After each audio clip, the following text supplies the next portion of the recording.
I'm Bob Prue. I'm CEO of Imagion Biosystems. Appreciate everyone coming in today. We thought we would do something a little bit different rather than have just sort of a standard investor pitch of some kind on Imagion. We wanted to bring Mike in. There's been a lot of interest as we've been meeting with investors over the last year and a half to get a little bit more color, if you will, specifically on the imaging space and how our technology fits into that. And so I'm really pleased to introduce Mike Harsh, who's a non-executive director for Imagion Biosystems. Mike has 36 years of experience working at GE, managing their engineering team, MR research teams, etc. He's seen just about everything in the imaging space. So we're pretty happy to have Mike as a non-executive director to help provide sort of strategic insight into that marketplace and the technologies that apply and how we can differentiate Imagion Biosystems in that space. And so Mike's going to do a just general talk on trends in medical imaging, and then I'll do a small update on Imagion Biosystems. We've had some announcements the last week and this week, so I'll just give a very quick update at the end of all that. So with that, I'll turn it over to Mike. Great. Hey, thank you so much, Bob. Hey, thanks for everyone for coming here today and listening to this. What I did want to do is give everyone just a general overview of medical imaging in the human body, or radiology. Give you an idea where it's at today and the trends that I see going forward in each one of the ways that you image the human body. So that's really what the plan was. No, I've got, I'm mic'd. But the WebEx is going to the computer. Oh, it is? Yeah. Oh, thank you. Yeah. I thought it was mic'd and it was all taken care of. All right, then we'll talk louder. All right, so the question is, when did I get involved in this? I started in this industry back in '79. I remember walking into GE Healthcare at the time, and it took me down. They showed me the CT scanner. This was the late '70s. And, they were doing digital image processing on a mini computer back in the late '70s. I mean, no one even knew what digital processing was, or signal processing was, let alone image processing. I walk in there, I see what they're doing. I had a nice job offer from there, and I had all these other job offers in the aerospace industry, weapons delivery systems, and you name it. And I'm looking at it and going, okay, this is an easy call. I think I'm going to kind of hang in here for a while and I'll work on medical imaging because it looked pretty cool. 36 years later, I found out that I retired from GE. And I spent the last 5 years now working with startups like Imagion Biosystems. And, my thought was, how can I help some of these startups in this space, in the med tech space, and actually hopefully not make the same mistakes I made over 36 years and really help bring them up. So that's kind of what got me there. What keeps me motivated? I still look at this picture and it just, to me, explains it all. When I look at disease at a cellular level, if we can see it at a cellular level, then I know I'm never going to see it by the time it hits this picture right here, which in this case is a mammogram. It's just too much disease and too much burden by the time I see it here, in some cases, to be able to pick it up and actually get effective treatment. Now, it's just a fact. The sooner I can see it, the better the outcome, and that's the one thing that always motivates me. Now, to give you a little look at what did things used to look like. I mean, I started this in the '70s. I'm just going to hit this thing right. If you look at it, this was an abdominal CT in the mid '60s. Not really. But imaging has changed everything so much when you think about it. When I started in this, it was pretty standard that you would have to have exploratory surgery because you couldn't really see what was going on. You had simple projection X-ray, but it was hard to really see what was happening. So exploratory surgery was pretty standard practice. You don't even hear about that today. You go into a hospital, you're going to get a set of images, whether it be off an MRI or a CT or whatever, and you're just not having to perform surgery to see what's going on, which I think is fantastic and what continues to motivate me in this industry. To give you an idea what happens in a CT, I wanted to show you this. This thing's spinning up. That thing spins around you at about 5 revolutions a second when you're doing a cardiac scan. It's actually quite fast. If you would kind of peel back what's under the hood, it's actually a little scary. When you look at the G-forces involved here, there's more G-forces going on inside that CT scanner than you're going to get a Tomahawk missile leaving an F-15 in combat. It's just unbelievable the amount of G's.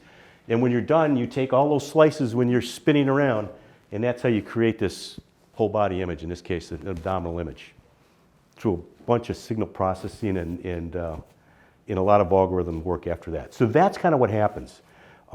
Just gives you an idea.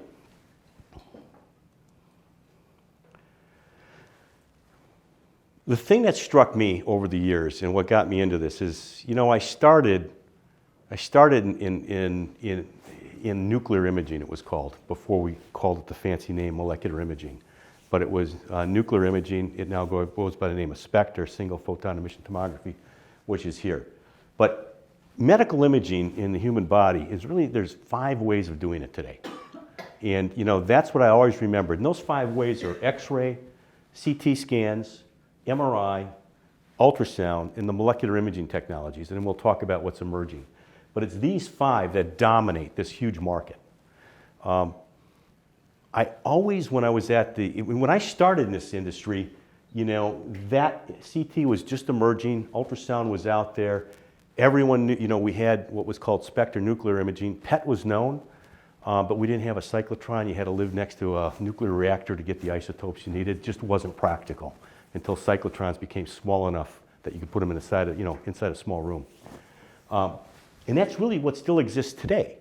You know, and it's like, well, what is going to be that next way of imaging? And that's what always something I thought about when I was at GE, something I thought about when I was at the research labs, and something that, you know, I wouldn't say I was obsessed about it, but it was like, how can we change it? Because these technologies were known for quite a while. Now, what I'd like to do is step through these things and give you an idea of what's going on. But let me just talk about each one. You know, X-ray is quite simple. It's like taking a flashlight and pointing it at something and then taking a look at the shadow it produces. The only difference here is that, you know, those X-ray photons, it's just light at a very high energy, you know, actually go through your body, they interact. Some of them are scattered, some of them are absorbed, and so you get a shadow of your image, of your inside. And it's that shadow that makes that X-ray image that you see. Been around for over 100 years. What people need to understand is, you know, X-ray is still the most used imaging modality in the world. I mean, there's more X-rays performed on a daily basis than CT, MR, or the molecular imaging modalities combined. It's not going away anytime soon. It's got some trends I see and things that have to change. I mean, when I look at dose, X-ray dose is going to continue to be challenged in how do we reduce dose. I threw this image in here so you can see. This is what happens if someone had an interventional procedure. It looks like a cardiac procedure. And these red burns right here are radiation burns, second-degree burns, just because they've spent too much time in the procedure. And this happens more often than people realize. So that's medical error we're seeing there. That's not, that shouldn't ordinarily happen, I think. Not at all. Not at all. And some of these procedures, when you look at AFib, physiological procedures, I mean, these procedures can last hours based on what has to happen. So no, that shouldn't happen, but it can happen. You know, I think, you know, it's going to continue to be used as the go-to modality around the world. When I look at access to medical imaging, it's probably the easiest thing to provide access to any place in the world. And so that's going to be around. There's this idea of spectral imaging, and what that means is today these photons come out just like light, and they have a certain frequency or energy associated with those. You know, with light, we see energy or frequency as different colors, whether it be red, green, blue, colors of the rainbow, indigo, violet, the whole thing. X-ray is the same thing. It's just that the frequency is very high, and we tend to lump those all together. What's happening now is to be able to pick apart the spectrum and have detectors that see the spectral content of the image. So I can decompose that image into whether it's soft tissue, whether it's iodine, whether it's bone, to really understand what's going on within that image. The other thing that's happening is you're going to see photon counting. Generally what happens is an X-ray photon hits the detector, it makes all kinds of signal, and you pick that signal up and you make an image. When you look at the digital detectors, not the old, you know, just film. You know, where that's headed to is one photon hits that detector.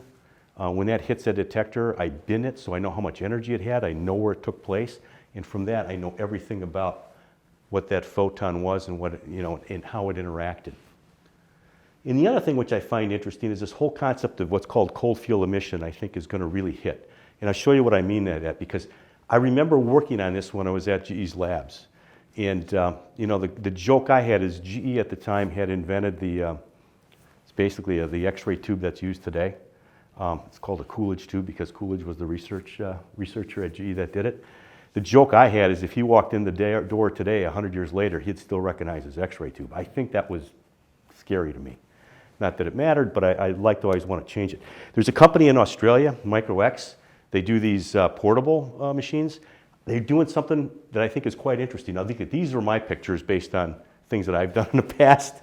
So that wasn't off their website, but I did look. What I find interesting is today you wind up meeting electrons. And the way you get those electrons is you kind of heat up a filament like you do a light bulb or a toaster. They get super hot, boils electrons off, and then you kind of pull them towards the target and make X-rays. The other way to do it is just do it at room temperature and cold. So you put a little fine point on here, and then from that point, I'm able to get electrons that come off through field emission at room temperature.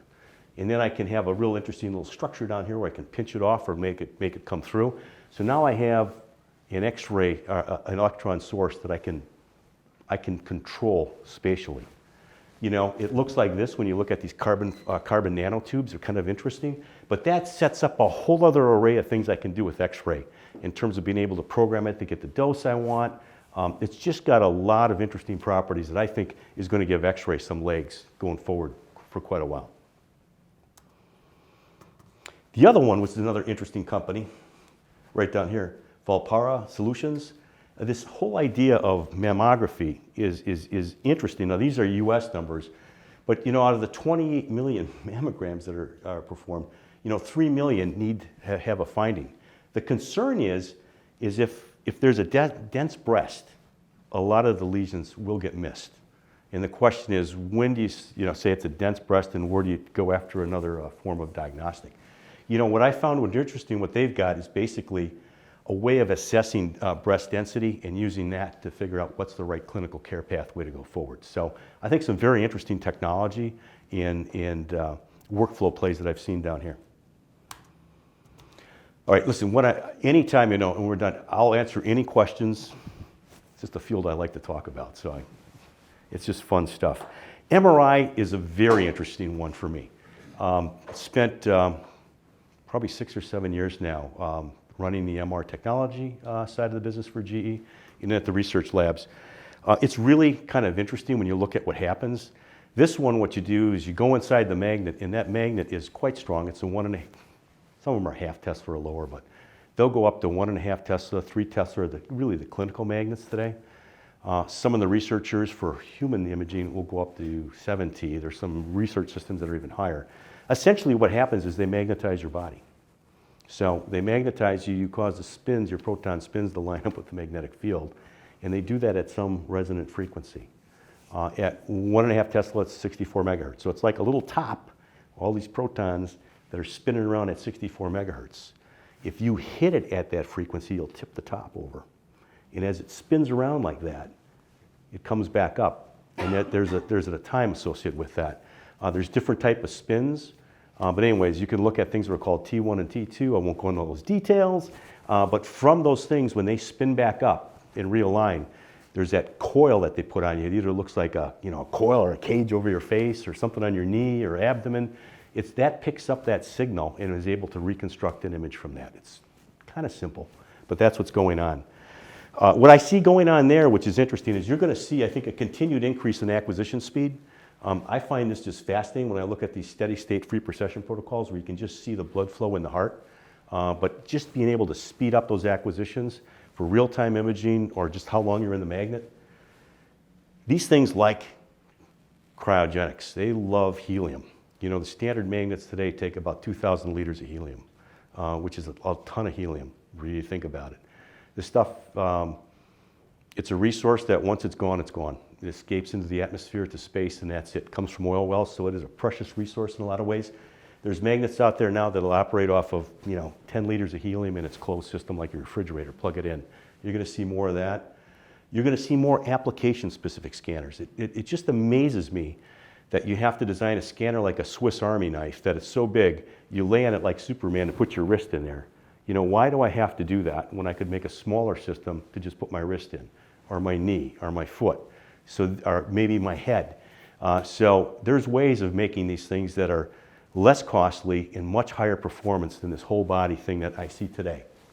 But would that be an add-on to the main CT, the MRI machine? No, I think it'd be a separate scanner that you could just, you know, bring up the service elevator rather than take a side of the building off. Yeah. I mean, it makes it a very different, I think, install process. That's where I see going. It'd be nice to put one of these in the NICU as an example. I think it'd be great. So rather than taking the neonate down, just have the machine right there. That's what I see there. You're going to see more surface coils. I think this air technology, these blanket coils, are fascinating to me because you just lay it over and get what you want. This whole idea of quiet MRI, I believe, will take off. I mean, there's some scanners out there that do support that. If you've been in those things, it's a heck of an experience in terms of the noise these things can make. And then the other one I see is this whole idea of pre-polarizing, it's called, different contrast agents, but moving MR from anatomical to physiological to metabolic imaging, I think is going to be an interesting path for MRI. The other thing that's going on, and I want to share this with you too, when I look at MR, and really MR, CT, any of these, you know, from a clinical side, you're starting to see a crunch in terms of availability of highly trained technologists to do a lot of these scans. The other one is that, you know, you got the increased number of sites have multiple scanners from multiple suppliers that gives you differences, which is going to be something tough to deal with. And you got a lack of MRI clinical expertise at some of these very difficult scans. You put that together and you're going to get variability there you don't want. Economically, you got to have more throughput because the reimbursement on a global standpoint is going down. And so you're going to have to think that one through. And then operationally, you got to make sure you've got these protocols all done right. You put that together, that really makes the case for AI. And when I look at AI, and I just use MR as an example, you know, there's what you can do pre-scan in terms of how to set that protocol up so you get the right slices, exactly what you want, and get a lot of the operator variability out. During the scan itself, in terms of how do you prescribe, what's the acquisition, how do you reconstruct, there's a lot of areas in there that AI has been applied to. I've seen it in the last year now to take off in CT also, during the reconstruction, or how do you solve the inverse problem of taking the data and making an image. And then lastly, what happens post-scan in terms of just the report, reading it, you know, when you look at computer-aided diagnosis, all of these things I think have really taken off there, and you've seen standalone companies set up to be able to read a lot of these things, and now they're getting acquired and plugged in so that you've got a suite of AI applications. So I think this is going to continue to expand. Not, you know, I used MR as an example, but you can take any one of these imaging modalities and just plug it in, because this is where I see a ton of action right now. Now CT, again, around since the 70s. It's interesting when you look at how this stuff was invented. And that's one reason why when I think about Imagion Biosystems, CT was basically invented by Thorn EMI record company. It had nothing to do with medical imaging. The scientists there figured it out. And then once that came out, everyone started running for it. But it came out completely orthogonal from what you would expect. It's a fascinating machine, but if you look at where it's headed, the idea is how do I keep the fast rotation, speed, and coverage so that I can do coronary angiography. The same thing applies. There's a spectral imaging content. How do I look at the photons and pick it apart and understand from a material standpoint, what am I looking at? Sorry, someone who's on the WebEx needs to mute their phone. If you could just make sure that anybody who's participating is muted. Perfect. Photon counting, same thing as I see in Xray. And then everything is going to drive towards further dose reduction. I mean, CT, you look at a CT exam today, you can get a whole body CT exam. It's got the radiation dose of, you know, roughly a chest exam. You know, and that continues to come down. And when I take a look at where AI is being applied today, There's this whole concept of what was called iterative reconstruction. Now I see more of a different type of reconstruction that uses those techniques along with AI to really figure out how you can drive that dose down even farther and get just these gorgeous images. So I see more and more of that in this space. I did want to show you this when you look at things called, it's called Gemscale, gemstone imaging. It's a way of how do I really take a look at, in this particular case, the vascularization around a lesion. And again, this gives you some idea. Normally I would have an image that looked like this. Now I can colorize it because I have more data in terms of the spectral content of what comes back. So I can see where I've got the hypochoric region right there, and I can see that there's vascularization around there, and I can graph it, and I can quantitatively find out what's going on around that lesion. You know, that's what's interesting to me and where I see CT heading with this spectral type of imaging. And then you're able to get these gorgeous pictures of, for CT angiography. You know, I think competes very well when I look at the gold standard today of a projection X-ray or a vascular X-ray. This is just absolutely gorgeous. It's basically from a planning for basically transaortic catheter valvular replacement. So I think this is just gorgeous. The fact you can do this on a CT and get these type of images where I can view it from any angle. This is where I think it's going to continue to advance.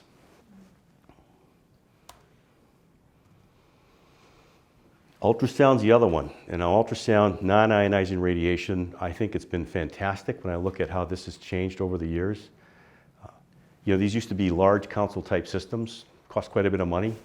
You know, now today it's completely, you know, it's going towards ubiquitous type of ultrasound where I can have these things in developed and underdeveloped countries. I can have an ultrasound in my shirt pocket. We continue to see this thing move from all these applications from everybody thought, well, it's, you know, for babies and OB/GYN. Yeah, great, it does that. It does it very well, and those images look fantastic in terms of what you can do. And that, you know, you can get those in real time 3D or what we call 4D.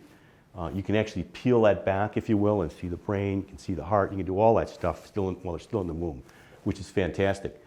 But it's also great when you look at everything from orthopedic imaging to vascular type applications to general radiology. It has a lot of applications. If I go back not too many years ago, the fact that you have small portable ultrasound now, you know, you can bring imaging to invasive type procedures where it was done blindly before. You know, not too long ago, you'd put a PICC line in blind. Now today, you wouldn't do that without using ultrasound for image guidance. So bringing imaging to really bring the risk down for these procedures has been terrific. Ultrasound is going to continue to be ubiquitous. It's going to continue to find more applications when I look at point of care, and the cost is going to continue to come down. That's what I see in ultrasound. You know, the other thing is ultrasound is having this move now from anatomy to pathology. You know, not just, hey, what do I see in the liver, but ask the question, I use this as an example, how stiff is the liver, so you have an idea of liver disease. You know, and along those lines, you know, it's another company I've been working with that I found just fascinating, is what's called thermoacoustic ultrasound. Normally what you do is you launch an ultrasound wave, it interacts, and you get a wave that comes back at you. You know, there's a lot of different ways you can get an ultrasound image. You can excite it with optical, which doesn't want to penetrate much through the body. You can excite it with RF. In this case, it's excited with RF at a right frequency. The RF energy goes into your body. The cells absorb that energy based on the different cells that they are and the frequency that we have. If we put a quick impulse in, the cells expand, and when they collapse real fast, they launch an ultrasound wave. And we're able to differentiate tissue type based on that. So in this particular case, we have an ultrasound machine, we have an accessory, you put an RF pulse in, what you get back is, you get the image, and then we overlay it on basically a pencil beam that comes back, and we can quantitatively deliver, understand and read out what's lean and what's fat. So we can assess quantitatively fatty liver disease, which I find just fascinating. You're going to see more of this in ultrasound. I think it's awesome. And then there's the molecular imaging modalities. And I got to tell you, I started my career in what was called nuclear, which is what this is. It now has the fancy name of SPECT for single photon emission tomography. It's basically different agents like technetium. In this case, we're using lutetium, which I'll talk about in a second. But it decays, it gives off a photon. And then that photon gets picked up, you can count them, you figure out where they're at, you make an image. That's one. I think the advent of positron emission tomography for me was the coolest thing I ever ran into. It's the closest thing to Star Trek I think we'll see in a while. And the reason I say that is, you know, we're actually producing antimatter. And so the way this works is you're winding up, we take, mostly it's FDG, there's other things, in this case we've got, you know, a gallium-68. But anyways, there's antimatter associated with that. When that positron, which is an anti-electron, touches an electron in your body, they mutually annihilate. And when you look at the rest mass of an electron in a positron, and you convert that to energy, you know, E equals mc squared, you get 511 keV. They completely annihilate and 2 photons fly out at 180 degrees. It's not a photon drive, but at least I have 2 electrons that fly out at 511 keV. I pick it up with a detector, and I can tell, okay, there was an event, I had mutual annihilation, it happened on this line, and based on the time of arrival between those 2 photons, based on the speed of light, I know about where that happened. And from that, I can piece it all together, and I can make these cool images. And so that's what's going on. What I find fascinating with this is now, it's an FDG, it's a sugar, so that if you have something with a high metabolic rate, you can figure that out and see it in your body. In this particular case, it's a gallium-68 with a prostate-specific membrane antigen for prostate cancer. You know, that gets injected, you can see that you've got an issue. And then once you have that, then you can use lutetium-77 with the same antibody and use that then along with this is a photon counting nuclear camera or SPECT camera. I can use that then to actually perform the intervention or the therapy. So what you're going to see, I think, more and more is this diagnostic and the therapeutic. So this theranostic type of an approach to what I see going on here. Then there's some emerging technologies, and these kind of get off of, you know, the 5 different ways and sort of how I wound up talking to Imagion Biosystems. This is one approach where nanoparticles are injected. This is a mouse. And when they're injected, you set up 2 fields where these particles are at, where it's 0 field. And then as these particles move through there, either through there moving or you move the table that something's on, like the mouse, these things will flip. And when they flip, I detect that and I make an image. So it's just more of a blood pool kind of thing, or it just looks at concentration, but you make an image. That's one approach. The other one is the Imagion Biosystems, which I find just fascinating, which is magnetic relaxometry. This is going to give me a functional image. It reminds me of a PET scan, but without the radiation when I take a look at what we're doing. So no radiation, it's non-invasive. It works with the current workflows. It's really a platform technology, and I'll show you what I mean by that. But the platform technology, you know, everyone looks at something like this as the platform. The platform in my mind is the nanoparticles themselves, the SPIOs, super paramagnetic iron oxide nanoparticles. And I'll show you what that means. The way these things work is we have these little nanoparticles, and then we functionalize these with antibodies. And we can put different antibodies in. We've got an antibody right now for HER2 positive breast cancer. We've got other ones in the works for prostate cancer and ovarian cancer. So they'll attach. And when they attach, their characteristics change, which is what we're after.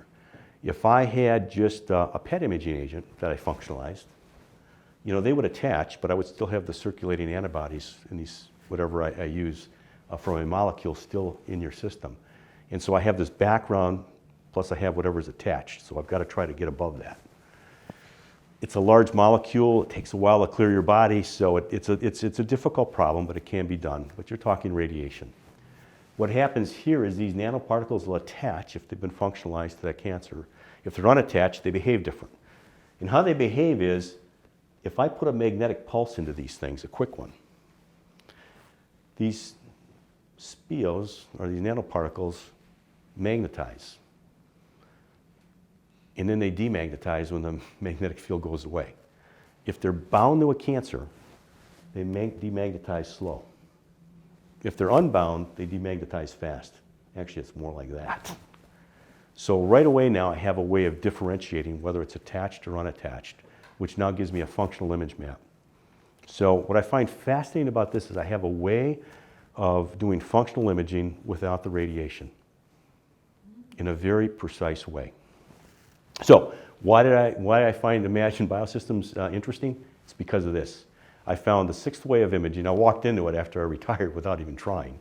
A sixth way of imaging and something that has this type of sensitivity and specificity. I'll step you through what happens here. Look at this is unpublished data, courtesy of MD Anderson Cancer Center. I just want to step you through what I'm looking at here because I find it fascinating. Two different types of cells. These are HER2 positive cells. These are HER2 negative cells. The blue stain allows you to see the cells, so you know that there's actually cells there. That's all that is. The second stain is the red stain. If it's HER2 positive, it lights up red. If it's not HER2 positive, it better be black, and it is.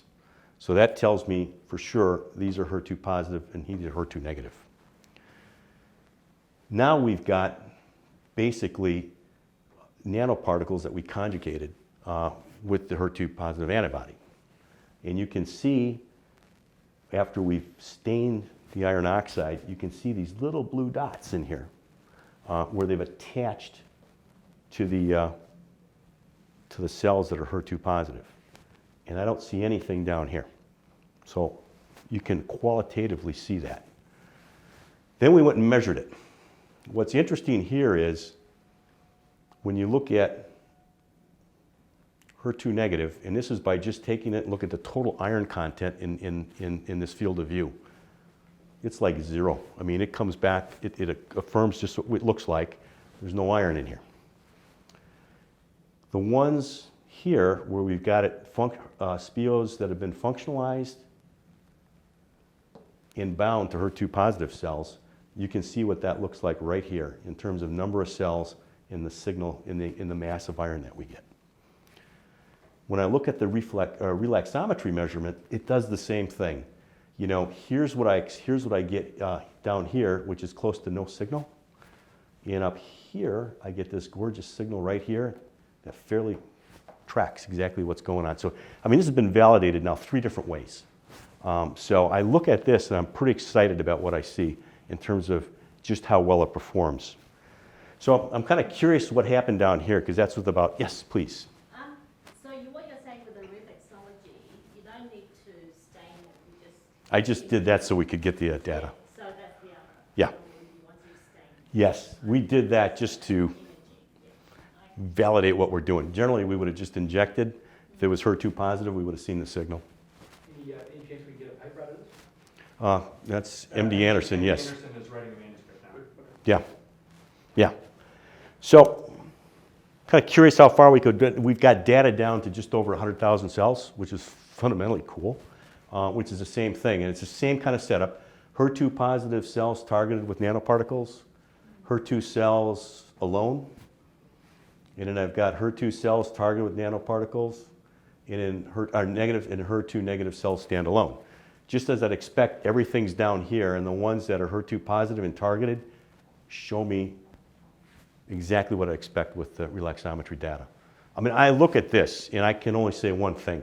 I clearly have a high degree of sensitivity and specificity in terms of what I'm doing here, which excites me to no end in terms of what the capabilities are of this. So that's what I see here. The other thing we did is, you know, these things can work as contrast agents for MRI too.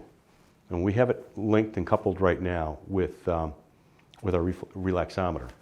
But when injected, you can visualize iron oxide nanoparticles with MRI. Now they have an interesting, they're called a negative contrast agent.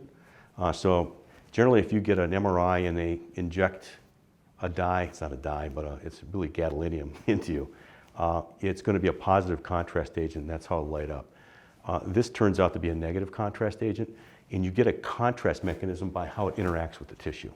So when you look at MRI, and I won't get into the details, but you have it's called a T1 relaxation and a T2 relaxation for what you want to see.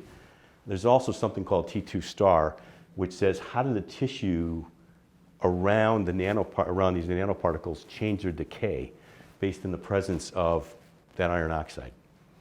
And so I can image that, and by putting this together, I can actually get what's called a susceptibility map, and I can see these nanoparticles under MRI. So it's something we're looking at. We don't want to defocus the company, but it looks like we'll have some grants here in Australia to actually have researchers start to look at this for us a little bit deeper, as they've started already, which I find extremely interesting. And that's why I look at the nanoparticles as really the platform. Because once I have that platform, I can functionalize these with quite a few different antibodies and continue to expand my application base. So just in summary, and in, any questions I'll take. When I look at it, you've got X-ray's been around for 100 years. It's going to be there for a while. Ultrasound since around the mid-50s, and it does extremely well. The fact is it's ubiquitous. I can have it in my pocket. You're going to see more and more ultrasound driving more and more into point-of-care type of applications. CT started in the 70s. It was phenomenal technology, and I think that'll continue to advance as dose comes down and we extract more information from that raw image. MRI is probably the most versatile technology that I've seen in terms of being able to image anatomy, physiology, metabolic activity. It has the ability to make its own contrast agents through its pulse sequence design. It's going to continue, I think, to be robust and expand. Positron emission tomography, been around for quite a while. It's really taking off with the cyclotrons coming down in size. I think you're going to see over time there will be more radio tracers, and that's going to continue. But the thing that just strikes me when I look at relaxometry, most of these will get me down into this, above a millimeter size. If we want to get down to a millimeter or less and really understand it, where we're talking, 100,000, 200,000 cells, relaxometry really gives me that type of sensitivity and specificity go with it to allow me to see that. So I get right back to it. Why am I excited? It's because I know if I can detect it here, I won't have to deal with it here. And that's really, when I think about it, what excites me about what I see here. So with that, I just want to say thank you so much. Thanks, Mike. So I think for the purposes, since we still have some folks listening in on the WebEx, I'll just give a quick update on Imagion Bio, because we had some announcements that came out this week, and then we can close the WebEx down, and then if there's some questions more specifically for Mike from the folks here, that'd be great. Thanks. Yesterday we announced that we were kicking off a rights offering to raise additional working capital for the company. The particular use of funds for that are that the next real inflection point for us is to get into the clinic. So the data that you saw from Mike, we've been working now for 4 years with MD Anderson, and internally we've done a lot of work to demonstrate the specificity and sensitivity of our particle, particularly for HER2 invasive breast cancer or metastatic breast cancer. And so the next thing we really want to do is go test this in humans. And so we've been gearing up now for the past 9 months to get ready to go do first in human testing. And the rights offering that we're doing is intended to fund the company to be able to make the nanoparticle formulation and fund a small 15-patient first in human study on the metastatic breast cancer application. So that's our next set of milestones, is getting material made, getting the clinical study sites lined up, getting the regulatory approval, and doing a small 15-patient study. The investor deck that we put out yesterday at the beginning of the week includes our current timeline associated with that, assuming that our rights offering is successful and we're able to fund the company appropriately. We expect to do that first in human study start that study right around the middle of next year. And it's a relatively quick study, so we'll be done with it and have the data well in hand before the end of the year. And we think that that's really the driving value inflection point for the company, because as Mike demonstrated or showed, we've got the data to support the technology is working the way we need it to, and now what we need to do is go show it works in people, because we really think that that's going to be the linchpin for attracting a strategic partner to help us bring it into the marketplace ultimately. So much like pharma looks to de-risk their investment with biotechs not wanting to invest in something in phase 1 or phase 2, they'll wait we're at the same point, that being preclinical, we really think the value for us is to demonstrate that we can get into the clinic with this technology. So I think we'll draw the WebEx to a conclusion from there, and then we'll go ahead and just finish answering questions. For all those that participated and listened in by WebEx, appreciate your attention to today's presentation.